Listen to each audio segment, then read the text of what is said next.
जहाँ तक दर्शन की बात है, वल्लभाचार्य जी ने वेदांत सूत्र का, ब्रह्म सूत्र का भाष्य किया और उस भाष्य के द्वारा उन्होंने अद्वैत दर्शन की सिद्धि की, अद्वैत शुद्धाद्वैत दर्शन की, शुद्धाद्वैत दर्शन। अब वो मीमांसकों का विषय है, वो दार्शनिकों का विषय है, वो चिंतकों को, विचारकों का विषय है।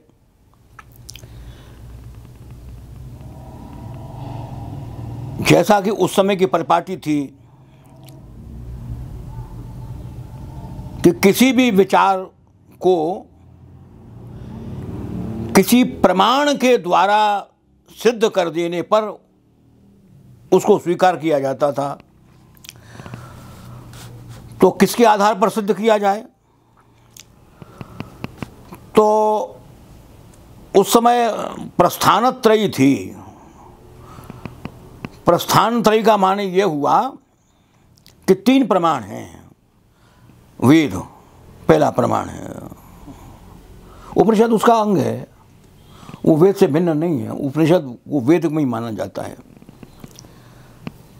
और गीता, श्रीमद् भगवत गीता और वेद व्यास का ब्रह्म सूत्र, जिसे वेदांत सूत्र भी कहते हैं, इनके भाष्य करके वे अपने विचार का प्रतिपादन करते थे, उसको स्वीकार किया जाता था उसके लिए। यहां वल्लभाचार्य जी ने एक प्रमाण और जोड़ा और वो था भागवत की समाधि भाषा। तो उन्होंने घोषणा की, वेदा श्री कृष्ण वाक्यानि व्यास सूत्राणि चैवहि समाधि भाषा व्यासस्य प्रमाणं तत्चतुष्टयम्। प्रमाण चतुष्टय, प्रस्थान चतुष्टय है, 4 प्रमाण हैं भागवत की समाधि भाषा। ये वल्लभाचार्य जी की अपनी सूझ थी और उसको भी लोगों ने स्वीकार कर लिया। हालांकि चैतन्य महाप्रभु ने तो किसी को प्रमाण माना ही नहीं सिवाय भागवत के। उन्होंने ये कह दिया कि भाई गीता भी जो है वो व्यास जी की लिखी हुई है और ब्रह्मसूत्र भी व्यास जी के लिखे हुए हैं, लेकिन उसका अंतिम कृति उनकी भागवत है, इसलिए जो अंत में उन्होंने जो लिखी वही प्रमाण है, इससे आगे ऊपर। तो एक तो ये बड़ा योगदान वल्लभाचार्य जी का था। तो वल्लभाचार्य जी को भी अब वैसे तो अब ये दक्षिणी तो थे, दक्षिण के थे, तेलंगाना है ना, तेलंगाना। तो ये तेलंग भट्ट थे, तेलंग भट्ट जो है उनकी तेलंग ब्राह्मण थे। ये तेलंग ब्राह्मण होते भी हैं भट्ट, यहाँ भी कहीं होंगे। तो वो थे। तो अब व्रज में आए और व्रज में इन्होंने संप्रदाय का, अपने आंदोलन का केंद्र बनाया। कहीं उनके मनस्थिति में, कहीं उनके दिमाग में, कहीं चिंतन में, कहीं कहीं को ये बात रही होगी कि ब्रज को केंद्र बनाना है। तो उन्होंने गोवर्धन में जतिपुरा है, जतिपुरा में एक प्राचीन मंदिर था। हालांकि उनके आगमन से पहले जो है वो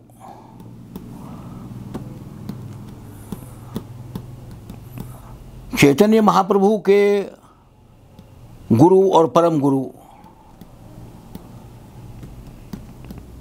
वे वहाँ उसमें थे, वो यति थे, इसलिए उनके नाम पर ही उस गांव का नाम, उस स्थान का नाम जो है जतिपुरा पड़ा था। तो वो मंदिर जो है श्रीनाथ जी का मंदिर था, वहाँ श्रीनाथ जी का प्राकट्य है। वो जो केंद्र बना तो सेवा प्रणाली जो थी, उस सेवा प्रणाली का सूत्रपात किया तो देखिएगा कि वैदिक पद्धति नहीं है,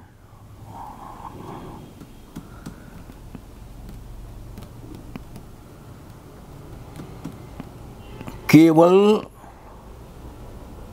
एक दिन, वर्ष में केवल एक दिन, शायद वो अक्षय तृतीया का दिन है, शायद उस दिन पुरुष सूक्त का सस्वर पाठ होता है, एक दिन केवल। बाकी समस्त जो सेवा प्रणाली है वह गायन, वादन और ये पद, इसी को कीर्तन कहते हैं। और समाज शब्द का अर्थ है ये सोसाइटी का जो पर्याय है, पर्यायवाची शब्द, ये तो बाद में बना।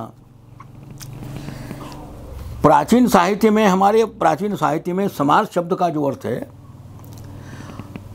बहुत से शब्द तो अंग्रेजी के पर्याय जब बने हैं ना, तो उनके अर्थों में परिवर्तन हुआ है। जैसे समाज शब्द है, तो समाज शब्द का अर्थ क्या है कि वो जो कीर्तन करने वाले जो लोग हैं ना, उनमें गायक है, वादक है, और पीछे से जो हो वगैरह करने वाले, स्वर लगाने वाले जो सुरैया हैं, वो हैं, वो सब मिल करके वो समाज, उसको समाज गायन कहते हैं, समाज गायन। तो वल्लभाचार्य ने, प्रसिद्ध भी है ये, भोग राग श्रृंगार, माने जब उन्होंने कहा ना जीवन उत्सव है, तो उसमें उन्होंने तीन चीज़ों का समावेश किया। भोग अर्थात जैसे राजभोग है, अभी ये जो भोग आया था, मथुरा से आया था, तो इस प्रकार से 56 भोग हैं, कुलवाड़ा है, दही या दूध के द्वारा तैयार की जाने वाली सामग्रियां हैं। तो वो सारी सामग्री को उन्होंने भगवत सेवा में विनियोग किया, उन्होंने उसको स्वीकार किया।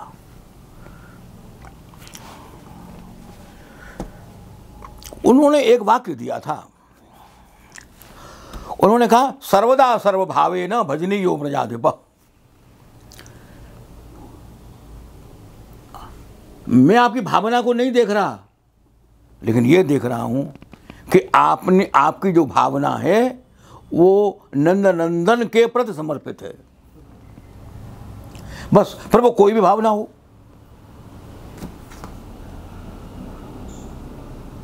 तो जो जार भाव है ना, वो भी स्वीकार कर लिया कि कृष्ण से छिपकर मिल रही है, कृष्ण से छिपकर मिलने का भाव, मिलने के लिए वो जो है वो बेचैन है। अब ये भाव भी स्वीकार है, क्यों? कि वो कृष्णार्पित है।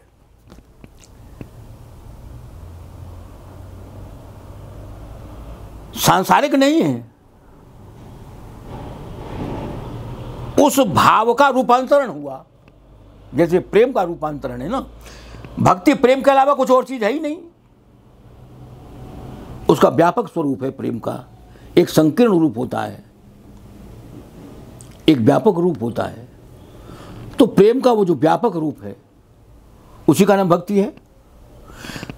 भक्ति जो है घंटी बजाना नहीं है, आरती उतारना नहीं है, ये चंदन वगैरह या गंध धूप नहीं है, ये सब भज सेवायाम, एक भज धातु है, वो सेवा परक है, समर्पण परक है, तो उसे भक्ति शब्द बनता है। तो उन्होंने जो सेवा प्रणाली अपनाई, उसमें ये भोग स्वीकार किया। और क्या दूसरी चीज? राग। ये जो राग है ना, राग रागिनी जितनी हैं, 6 राग और 36 रागिनी, ये मलार है, भैरवी है, भैरव है, ये सारे राग हैं, ये सारे कल्याण है, दीपक राग है, ये राग है ना। इन रागों को स्वीकार कर लिया, भोग राग। और तीसरी चीज श्रृंगार, कि वो जो श्रृंगार धराना। अब श्रृंगार तो आपने देखी होगी, एक ऐसी कला कि जैसे एक फूलों का या सलमा का या सितारे का जो कारीगरी है, जो कार्य है,